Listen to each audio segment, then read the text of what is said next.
सभी को जय श्री राम। तो हुआ यूँ कि हनुमान जी और बाली दोनों ही अपने-अपने निवास स्थानों से युद्ध के लिए निश्चित किए गए स्थान और समय पर चलना शुरू करते हैं। मुझे विश्वास है कि ये कहानी आपने पहले नहीं सुनी होगी। हुआ यूँ कि भगवान हनुमान एक दिन किष्किंधा की परिधि में रामधुन में व्यस्त थे, वन में बैठे हुए थे, रामधुन लगाए हुए थे। तभी वहाँ से बाली का निकलना हुआ और उसने रामधुन पर आपत्ति जताते हुए कहा कि हे वानर, तू किसकी धुन में व्यस्त है और कौन है ये श्री राम? क्या तुझे नहीं पता कि इस दुनिया का सबसे बलशाली व्यक्ति महाबली बाली है, जिसके पास सामने वाले की आधी शक्ति लेने का वरदान है, जिसके पास स्वयं हज़ारों हाथियों का बल है और आधा बल वह सामने वाले का ले लेता है। तो निश्चित ही हर युद्ध में विजय होने की क्षमता रखने वाले बाली ही शायद सबसे ताकतवर व्यक्ति हैं। हनुमान जी मुस्कुराते हैं और कहते हैं कि भगवान राम तो बहुत ऊपर की बात है, वो तो बहुत ही विराट व्यक्तित्व हैं।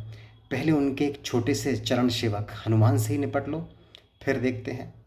तो इस घटना के बाद दोनों के बीच में युद्ध का दिन और समय तय हुआ था, स्थान तय हुआ था।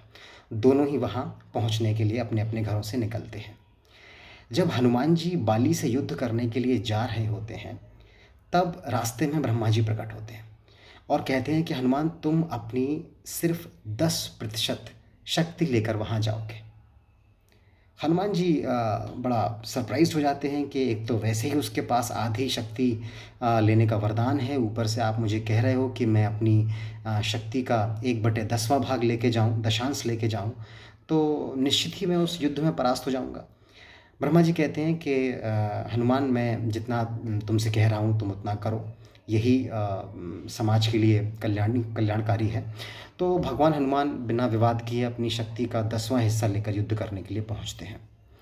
युद्ध में जैसे ही बाली और हनुमान जी दोनों नज़दीक आते हैं, जो बाली को प्राप्त वरदान था जिसके हिसाब से उसे आधी शक्ति सामने वाले की मिल जाती थी, हनुमान जी के शरीर से आधी शक्ति निकलकर बाली के शरीर में प्रवेश करना शुरू करती है। बाली अपने आप को और सुदृढ़ महसूस करता है।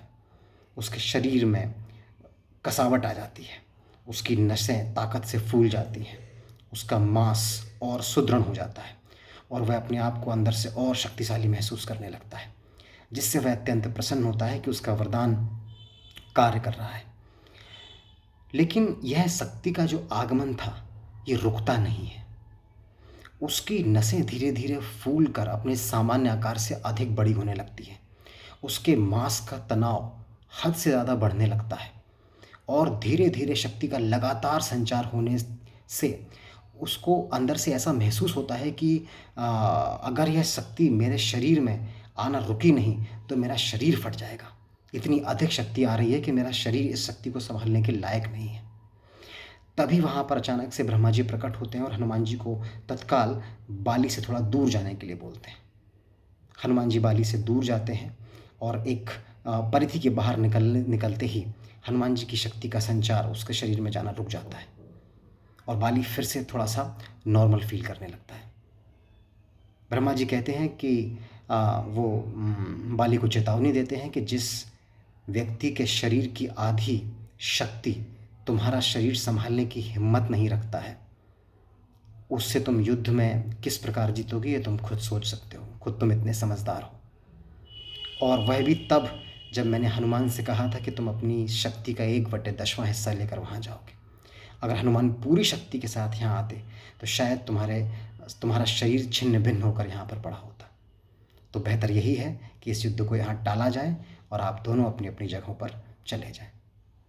बाली अपना मन मार के हुंकार भरता हुआ उस मैदान से लौट जाता है। जय श्री राम।